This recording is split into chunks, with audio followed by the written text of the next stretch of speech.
Hello दोस्तों, स्वागत करते हैं आपके अपने YouTube channel exam time number 1 में एक बार फिर से।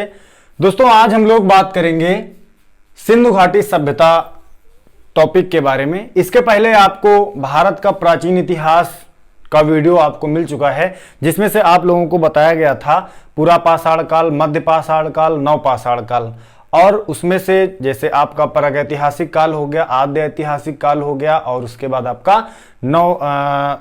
आपका है ऐतिहासिक काल। तो इसके बारे में आपको डिटेल से बताया गया था। दोस्तों आज हम लोग बात करेंगे सिंधु घाटी सभ्यता के बारे में। तो इससे रिलेटेड जितनी भी जानकारी, जुड़ी हुई जानकारी है, जो आपके पेपर के अकॉर्डिंग पूछे जाने वाले क्वेश्चंस भी यहाँ पर आपके जो है यहाँ पर रखे गए हैं। इस चार्ट के माध्यम से हम सारी चीज़ों को समझेंगे। और वीडियो को स्टार्ट करने से पहले आपसे निवेदन है, चैनल पर अगर आप नए हैं चैनल को ज़रूर सब्सक्राइब कर लीजिएगा। अगर वीडियो आपको अच्छी लगे तो उसको ज़रूर लाइक करिएगा। चलिए दोस्तों स्टार्ट करते हैं। सबसे पहले देखिए, हम इसमें जानेंगे कि जो सिंधु घाटी सभ्यता है, सिंधु घाटी सभ्यता को हड़प्पा सभ्यता भी कहते हैं। और सिंधु घाटी सभ्यता में सबसे पहले हम देखेंगे खोज और इसका काल अवधि, मतलब इसका समय जो था, अवधि थी, वो कब से कब तक थी। इसका नामकरण जो है, सिंधु घाटी सभ्यता का नामकरण कैसे क्या था, उद्भव कैसे था इसका, और इसकी विशेषताएं क्या थी, और इसका विस्तार कितना था, और कहां कहां से इसका जो है किस देश से विस्तार था। और अपने भारत में अगर देखा जाए तो भारत में किस किस राज्य से जो है सिंधु घाटी सभ्यता का विस्तार माना जाता है। दोस्तों चलिए देखते हैं, स्टार्ट करते हैं। सबसे पहले आपका जो है आता है खोज की। अगर हम बात करेंगे तो सर चार्ल्स मैसल ने 1826 ईस्वी में सिंधु घाटी सभ्यता की खोज की थी। और इन्होंने जो है अपनी पत्रिका नैरेटिव ऑफ जर्नी में इसका पूरी अपनी पत्रिका में इसकी जानकारी दी थी कि सिंधु घाटी सभ्यता से जो रिलेटेड सारी जानकारी कैसे क्या थी, सर चार्ल्स मैसल ने दी थी 1826 ईस्वी में। उसके बाद जो है बर्टन बंधु ने जो है 1856 ईस्वी में, बर्टन बंधु ने 1856 ईस्वी में क्या किया था, जानकारी प्राप्त की थी सिंधु घाटी सभ्यता का विस्तार कैसे क्या है। और आपको बता दें कि सिंधु घाटी सभ्यता जो थी हमारी, इसकी खोज में मतभेद ये है कि मतलब इन लोगों ने पूर्ण रूप से जानकारी इसकी प्राप्त नहीं की थी। जानकारी प्राप्त करने का मतलब ये है, जब खुदाई के दौरान इन लोगों ने उतने अच्छे से पूर्ण रूप से अगर देखा जाए तो इनको जानकारी प्राप्त नहीं हुई थी। और आपको हम बता दें यहाँ से कि जैसे बर्टन बंधु थे, तो बर्टन बंधु और वहाँ के इनके भाई भी थे। तो दो लोग जो है एक टेंडर लिए थे, जिसमें से एक रेलवे ट्रैक बनना था। और आपको बता दें कि ये जो है लाहौर से कराची और लाहौर से रेलवे ट्रैक इसमें बिछना था। तो रेलवे ट्रैक को बिछाने के लिए इन्होंने इस सिंधु घाटी सभ्यता से यहाँ पर जो ईंटें लाना स्टार्ट कर दिए।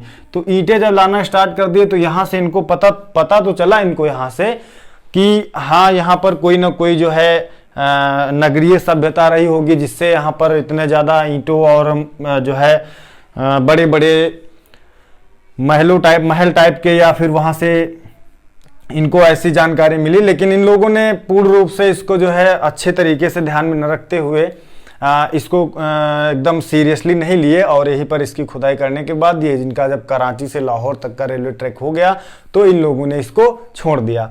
और उसके बाद हमारे आते हैं सबसे जो खोज सिंधु घाटी सभ्यता की जो पूर्ण रूप से अंदर तक अगर गए और उसकी अच्छे से खोज की और उसकी सारी जानकारी हमारे पुरातत्व विभागों को और हमारे जो है सारे साइंटिस्ट को दी, तो वो हमारे थे अलेक्जेंडर कनिंघम सन 1853 से 1856 ईस्वी में, 1853 से 1856 ईस्वी के बीच जो है इन्होंने क्या किया, लगातार जो है सिंधु घाटी सभ्यता का दौरा किया। और वहाँ से जो जितने भी पुरातत्व विभाग की जानकारी और जितनी भी जानकारी वहाँ से मिलती थी, इन्होंने ही जो है अलेक्जेंडर कनिंघम ने ही जो है सारी जानकारी वहां से प्राप्त की। और इनसे ज़्यादा अगर हम बात करें बर्टन बंधु की, तो बर्टन बंधु से ज़्यादा जानकारी अलेक्जेंडर कनिंघम ने हमारे पुरातत्व विभाग को दी। और इसके बाद हम बात करेंगे सर जॉन मार्शल की। सर जॉन मार्शल 1921 में भी इन्होंने क्या किया था, इनको भी और थोड़ा सा आगे इनको जानकारी प्राप्त हुई कि सिंधु घाटी सभ्यता में पुरातत्व विभाग और जितने भी मुहरे वगैरह हैं और बहुत सारी लिपि वगैरह वहाँ पर मिली जिसे पढ़ा नहीं जा सकता था। आपको बता दें कि जो लिपि वहाँ पर मिली थी वो एक चित्रकारिता के आधार पर उसको दर्शाया गया था, और उसको आज तक के जो है हमारे पुरातत्व विभाग के अधिकारी जो है उनको पढ़ नहीं सके, क्योंकि वो एक संकेतात्मक, अगर हम कह सकते हैं तो संकेतात्मक लिपि थी। और यहाँ पर सर जॉन मार्शल ने भी सन 1921 ईस्वी में कुछ जो है सिंधु घाटी सभ्यता और इस नगरीय सभ्यता कह सकते हैं, इस सभ्यता से जो है कुछ जानकारी हमें प्राप्त की। इसके बाद हमारे आते हैं दयाराम साहनी जी और राखाल दास बनर्जी। अगर हम बात करें दयाराम साहनी की, तो दयाराम साहनी हमारे जो है पाषाण काल से रिलेटेड सारी जानकारी दिए थे कि पाषाण काल में जो है इसका जो कैसे क्या रहन सहन था, जो है आदिमानव का, लोगों का कैसे क्या जो है उठना बैठना और बहुत सारी चीज़ें जानकारी दी। इसके बाद हमारे आते हैं राखाल दास बनर्जी जी।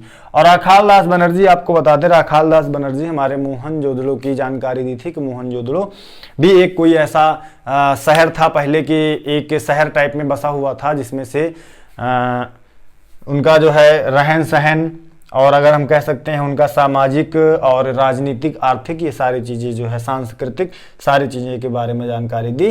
तो ये थे हमारे कुछ जो है पुराने पुरातत्व विभाग के लोग जिन्होंने हमें इस क्षेत्र से जुड़ी सारी बातें बताई थी।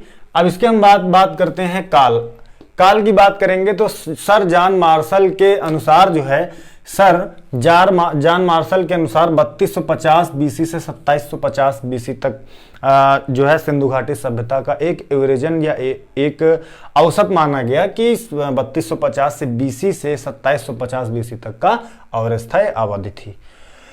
लेकिन डीपी अग्रवाल के अकॉर्डिंग अगर हम बात करें, कार्बन 14 पद्धति के अकॉर्डिंग, कार्बन 14 पद्धति एक ऐसी पद्धति है कि किसी भी पुरानी से पुरानी वस्तु को या पुरानी से पुरानी सभ्यता को, पुरानी से पुरानी चीज को जो है कार्बन 14 पद्धति के अनुसार उसको पता लगाया जा सकता है।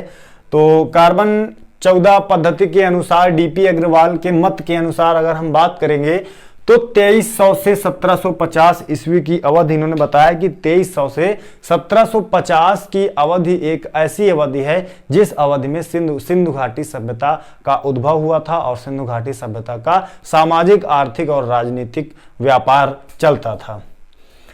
दोस्तों अब हम बात करेंगे नामकरण की। तो अगर सिंधु घाटी सभ्यता के बारे में अगर हम बात करेंगे तो सिंधु घाटी सभ्यता को जो है कितने भागों में, मतलब कितने नाम से इसको जाना गया। तो सबसे पहले देखिएगा यहाँ पर हम देखते हैं सिंधु घाटी सभ्यता, तो सबसे पहले हमारा सिंधु घाटी सभ्यता ही आता है। और आपको बता दें कि सिंधु घाटी सभ्यता हमारा आद्य ऐतिहासिक काल के अंतर्गत आता है, ना कि प्रागैतिहासिक काल के अंतर्गत आता है। और सिंधु घाटी सभ्यता को ही हड़प्पा सभ्यता कहते हैं। और सिंधु घाटी सभ्यता की जो लिपि मिली थी वो चित्रात्मक लिपि थी। और यहाँ से देखिएगा सिंधु घाटी सभ्यता को जो है पहला नाम आपका सिंधु घाटी सभ्यता मिला, दूसरा नाम आपका मिला सिंधु सरस्वती सभ्यता और तीसरा नाम दोस्तों मिला हड़प्पा सभ्यता।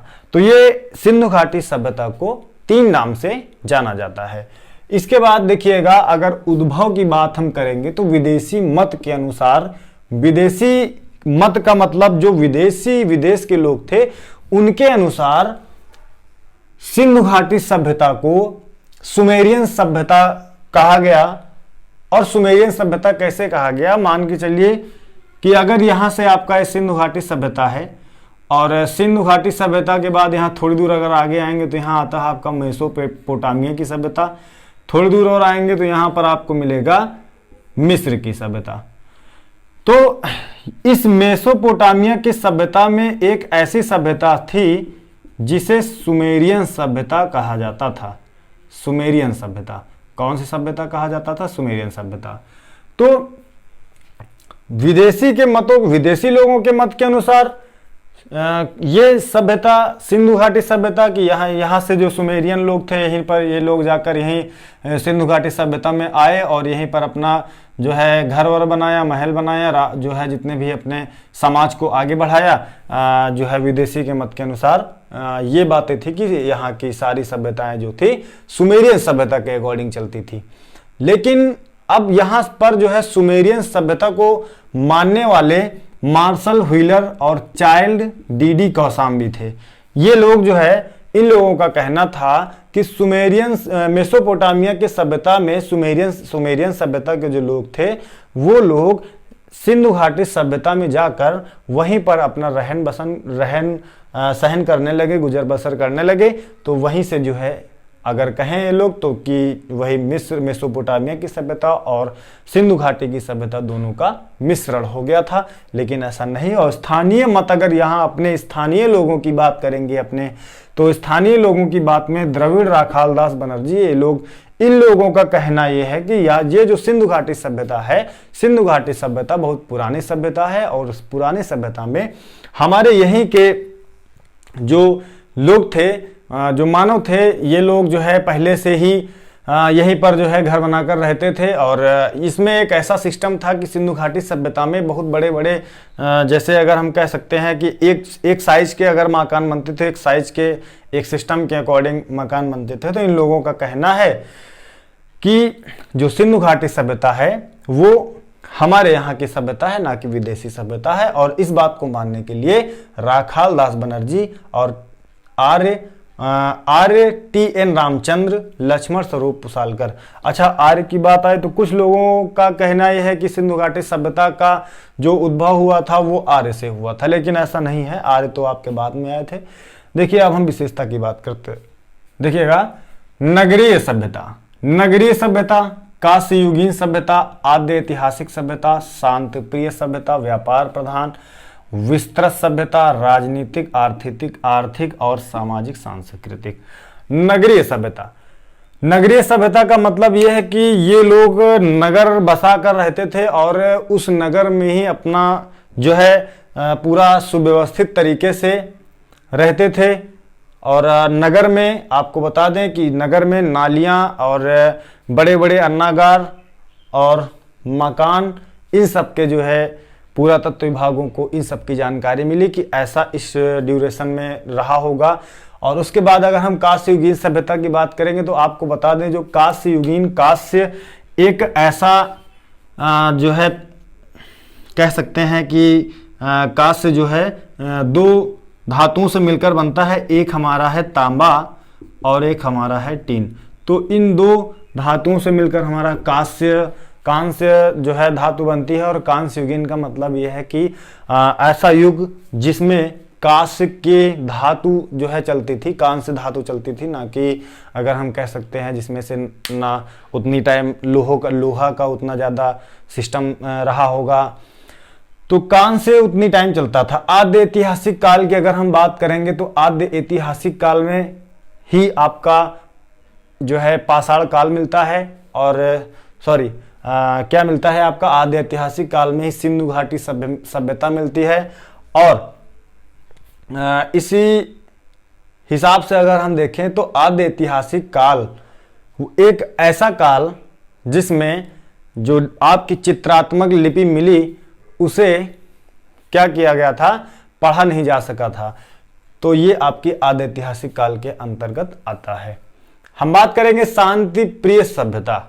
शांति प्रिय सभ्यता का मतलब ये कि वहां के लोग जो है बहुत ही शांति प्रिय रहे होंगे। ये कैसे पता लगा, क्योंकि जब खुदाई के दौरान हमारे पुरातत्व विभाग के अधिकारियों को जब खुदाई के दौरान विशाल प्रकार के अन्नागार मिले और स्नानागार मिले और बड़ी बड़ी नालियां मिली और बहुत ही सुव्यवस्थित तरीके से चित्रकारियां की गई और वहाँ की भाव चित्रात्मक लिपि जो थी उसे पढ़ा नहीं जा सका।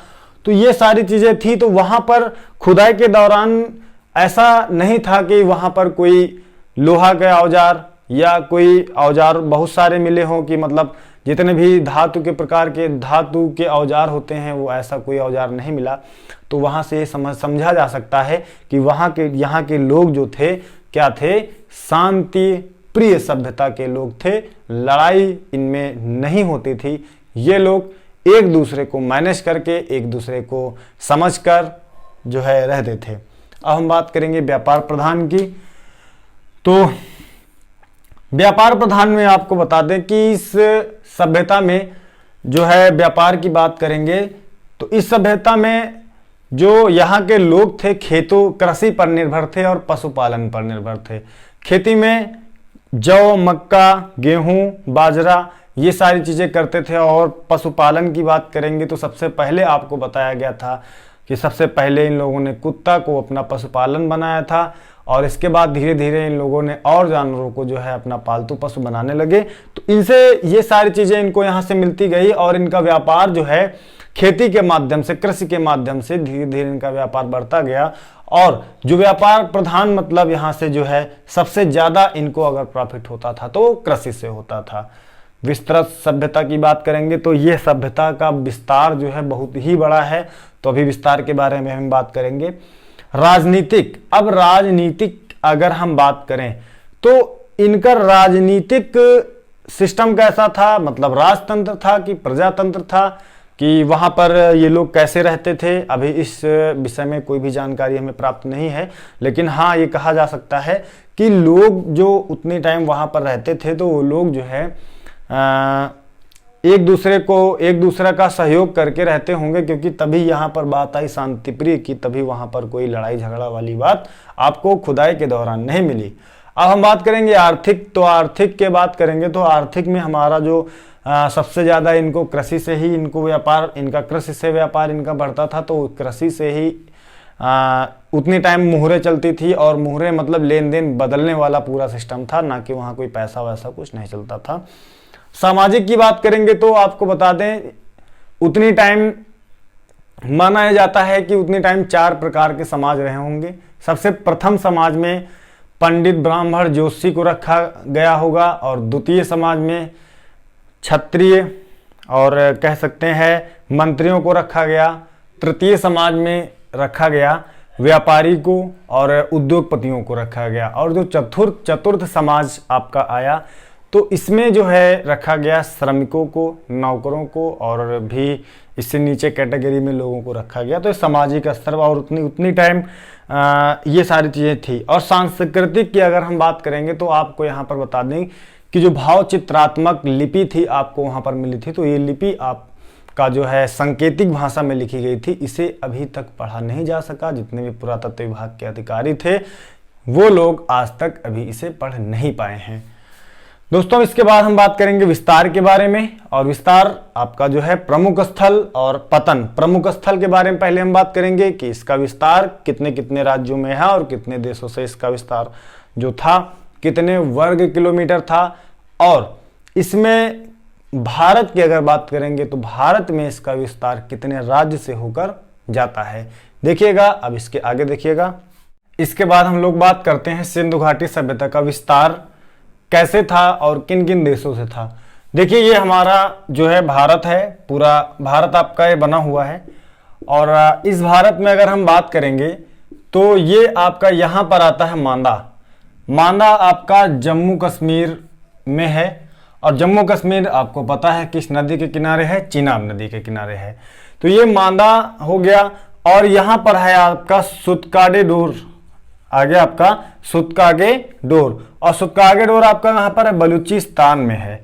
और यहाँ से देखिए सुतकागेडोर से मतलब बलूचिस्तान से मांदा की दूरी जो है 13 लाख वर्ग किलोमीटर है। कितनी है? 13 लाख वर्ग किलोमीटर। और एक है आपका आलमगीरपुर, यहाँ पर भी इसका सिंधु घाटी सभ्यता का विस्तार था। तो आलमगीरपुर ये यूपी में है और ये हिंडन नदी के किनारे स्थित है। दाइमाबाद महाराष्ट्र में स्थित है, गोदावरी नदी के किनारे स्थित है। अब देखिएगा ये आपका जो मांदा है, मांदा ये टोटल सुतकागेडोर की लंबाई 13 लाख वर्ग किलोमीटर। अगर हम पूरब से पश्चिम की बात करेंगे तो ये 1600 किलोमीटर की यहाँ पर इसका विस्तार है। और अगर हम उत्तर से दक्षिण की बात करेंगे तो इसमें जो है इसका 1400 किलोमीटर की दूरी है। और ये इसका ऐसे विस्तार दिया हुआ है। अब देखेंगे जैसे यहां से आपका आता है, ये तो आपका था सिंधु घाटी सभ्यता। अब सिंधु घाटी सभ्यता के जैसे ही थोड़ा सा आगे बढ़ेंगे इराक आएगा। इराक में यहाँ पर आपको मेसोपोटामिया की सभ्यता मिलेगी, और थोड़ा सा और आगे बढ़ेंगे तो यहाँ से आपको मिस्र मिलेगा, जिसको कहते हैं नील नदी की सभ्यता, नील की सभ्यता, मिस्र की सभ्यता।